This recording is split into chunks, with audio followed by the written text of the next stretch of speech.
Закончился непростой, но насыщенный 2021 год. Год новых свершений и открытий. Несмотря на пандемию, в Волжске кипела жизнь. Благоустраивались дворы, проводился капитальный ремонт домов и дорог, возведен спортивный объект. Информационных поводов для средств массовой информации было немало. На днях встретились руководитель газеты «Волжская правда» Александр Лукаев и редактор Волжской студии телевидения Владимир Тимофеев. Они обсудили не только актуальные новости города, но и поговорили о том, как быть конкурентоспособным на рынке услуг. Владимир Александрович, а у вас довольно-таки большие амбиции получаются. А как вам в плане конкурентоспособности?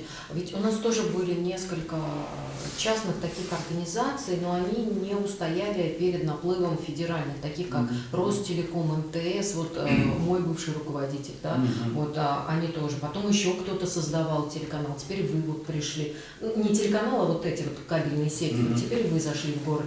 Как вы предполагаете, вот чем обойти или что интересного предложить для, например, жителей нашего города, чтобы они переподключились с основных, вот, например, да, вот таких ведущих, именно в вашу кабельную компанию? Значит, здесь два момента. Первый момент – это мы здесь все находящиеся. Основной ресурс, который на заданный вопрос ответит вот этот коллектив, который здесь, и те вопросы, которые мы озвучивали. Мы здесь живем, нам это интересно, мы сами на себя хотим посмотреть, и, соответственно, этот контент, где находится, в сети кабельного телеком, соответственно, надо туда подключиться. Самый первый вопрос – это мы с вами. Те мысли, те передачи, которые мы планируем, мы их там смонтируем и будем показывать в этой сети. Вот это основной момент. Второй момент – это цена. Все бегут за крупными деньгами. Я всегда в жизни ставил перед собой задачу экономику. Есть два способа управления – авторитарный и экономический способ. Я никогда не придерживался еще в молодые годы, с 28 лет я на руководящей должности. 28 лет главным энергетиком завода «Заступник» молодости уже. И я всегда придерживался этой линии. И здесь тоже, когда мы устанавливали стоимость оказанных услуг, тарифы, я присматривался соседей, как, по какой технологии и платежеспособность населения данного муниципального образования. Еще. И никогда сверхприбыли не шел. И деньги никуда не водил. Деньги делают деньги. Их надо в оборот пускать. В оборот пускать. И тогда всегда будет финансовые средства для оплаты и бюджетным, и контрагентам, и на непредвиденные расходы, о которых я сейчас говорю, это внештатники. А что касается, например, не телеканала, как быть конкурентоспособным вот, вместе вот, с МТС и Ростелеком? Они дают большое количество каналов по общей такой, ну, недорогой себестоимости. Чем вы можете привлечь, помимо вот контента телеканала местного? Что интересного можете предложить? Какое обслуживание? Значит, по поводу контента я сразу скажу, у каждого из нас есть 2-3 канала, и то все эти 2-3 канала любимых мы не сможем просмотреть. Этим никого не удивишь, этим никого не привлечешь. Есть те каналы общероссийские, как бы то ни было, есть политика, есть значит, наука, есть здравоохранение, есть значит, фильмовые каналы. Вот основные моменты при формировании значит, пакета по предоставлению услуг я в таком жанре подходил. Вот и все, больше ничем. Не надо 200-300 каналов, достаточно даже. Вот у нас 48 каналов в аналоговом, 76 в цифре. Ну что, 76 кто смотрит? Да нет, никто не смотрит абсолютно. 2-3 канала. То есть это Я ценовая даже политика. сам домой прихожу, я смотрю «Россия-1», НТВ. У меня нет больше, ну что там, возможностей даже. Я час-полтора, хотя работаю сам в этой сфере. Но нет у меня времени. Согласна. В такой момент вы как раз говорили о том, что вот смена поколений 25 лет. Вот 20 лет назад я писала диплом, как раз когда заканчивала университет, писала диплом по поводу того, что особенности местных телевизионных новостей, да, чем вот именно наши местные берут. Как раз изучала вашу газету и все. И мы приходили к выводу о том, что людям нравится то, что вот правильно происходит в нашем городе. Да, И безумно. новости, они человечные. Люди устали, например, от вот этих вот всяких Это политика, ЧП, это политика на центральном канале. Кровь насытились. Да, Давно и они уже. хотят вот видеть как раз вот эти человечные Кровь на программы. свете. Это было 20 лет назад. И это и сейчас вы подчеркиваете. Как вы говорили, через 25 лет меняется поколение, и уже что-то другое придется. Вот коллеги помнят, кто со мной работал в середине нулевых. Помните, была газета «Жизнь». Да. С такими тиражами, почти до миллиона доходило. И там, начиная с первой страницы, заканчивая там, последней страницей, везде кровь, везде насилие. Происшествия, пожары, это крупным планом насильники, крупным планом там аварии и тому прочее. Я тогда предупреждал. Никаких материалов на первую страницу.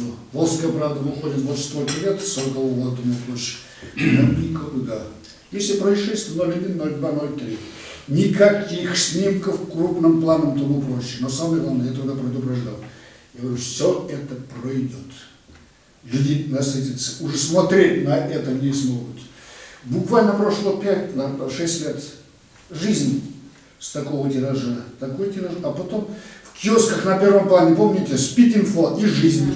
Да-да. «Спид-инфо» кончилось. Газеты «Жизнь» нету. Лет 10 уже и тому проще. Да. И вот смешно, говорю, Александр Владимирович, я пришел, знаете, наверное, историю, я пришел по второму кругу, хотя в году не входит, второй раз, ну и тоже. В 95-м пришел, подписка, редакция газеты «Волжская правда», одну газету подписывали, в 95-м. На «Волжскую правду» подписка почтовика приносила одну газету. Какую газету? Кто угадает? «Спид-инфо». Не «Марийская правда», не это тому проще, не районных других газет, хоть посмотри. «Спид-инфо» выписывал, ну, мой предшественник. Ну, я неплохо не говорю, просто факт остается фактом. Где эти газеты? И то, что я рассказывал, я повторяю. Незыблемыми остаются темы такое. Это жизнь настоящая. Где что? Во-первых, ближе к городу, ближе к району, ближе к республике. Это о людях. И ближе люди. Да, условия жизни. Где-то какие дороги строятся, какие дома, на каком этаже лучше жить. Благоустройство. Вот Дубовая роща, какие вопросы, какие лайки в социальных сетях. После того, как мы публикуем, после публикации материалов, звонки этих и пенсионеров, и молодежи. Вот, а дальше что будет? А дальше что когда вот это, как кубик-то находится? Все спрашивают даже вот по телефону. Куб или как там называют? Кто скажет? Кубик. Нет, это что там? Это в Дубовой роще. Беседка, что ли? Не беседка. Поняла. Да, Шатер. не шатер. Ну потом вспомним, скажем. Да, что ближе. Еще повторяю, что на соседних улицах делается, чем живут мои соседи. Да. Что власть муниципальная скажет, что думает по этому поводу. Вот, в общем, это чисто социальные вопросы. Вот так вот. Я очень сожалею, что таких вот сегодня нет крупных мероприятий. День города. Там скоро будет Масленица, я думаю, то же самое. Что простому, в хорошем смысле обывателю надо? Тем же читателям телевизора. Хлеба. Вроде хлеб есть, да? Вот есть хлеб на столе. Слава Богу, мы 90-е годы так еще не съели. А сейчас-то что? Зрелищ-то не хватает. Зрелищ. Вот это мы тоже должны так сказать, об этом думать, и на газетных страницах какие-то, хоть что-то будет, и на эту страницу, ну и тому прочее, надо тоже вклиниваться. И аудиторию, это читательскую, зрительскую, не потерять, хотя бы не потерять, а планку не уменьшать. Вот планку взяли, и вот этой планки держаться. А может быть, немножко планку так приподнять. А только так, ближе к народу, ближе к интересам наших читателей и телезрителей. Вот и все. У людей есть восприятие слуховое, есть зрительное восприятие. Поэтому, если мы сейчас сохраним тот потенциал рабочих, который сейчас есть, и приучим молодежь, они будут также работать. Соцсети уйдут, а эти провода, оптика и тому подобное останутся. Абсолютно вот согласен. Это же практика, мировая практика доказывает об этом. Америка прошла, вот то, что мы сейчас проходим, это в конце 80-х, в нулевых проходило. Что газеты, все, не будет газет. А газеты это все. И сейчас читают. Нью-Йорк Таймс было, Heute Deutschland было, я уже другие не буду называть. Одно время, почти что они кончились, вот так скажем. Соцсети, тому прочее, новые технологии. А сейчас-то они все опять на плаву. Вот как вы говорите, все. Да.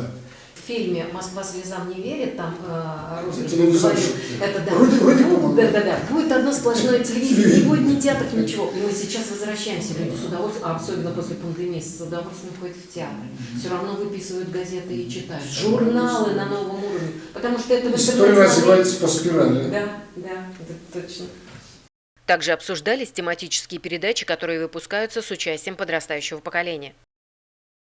Руководителями были намечены планы на совместное сотрудничество.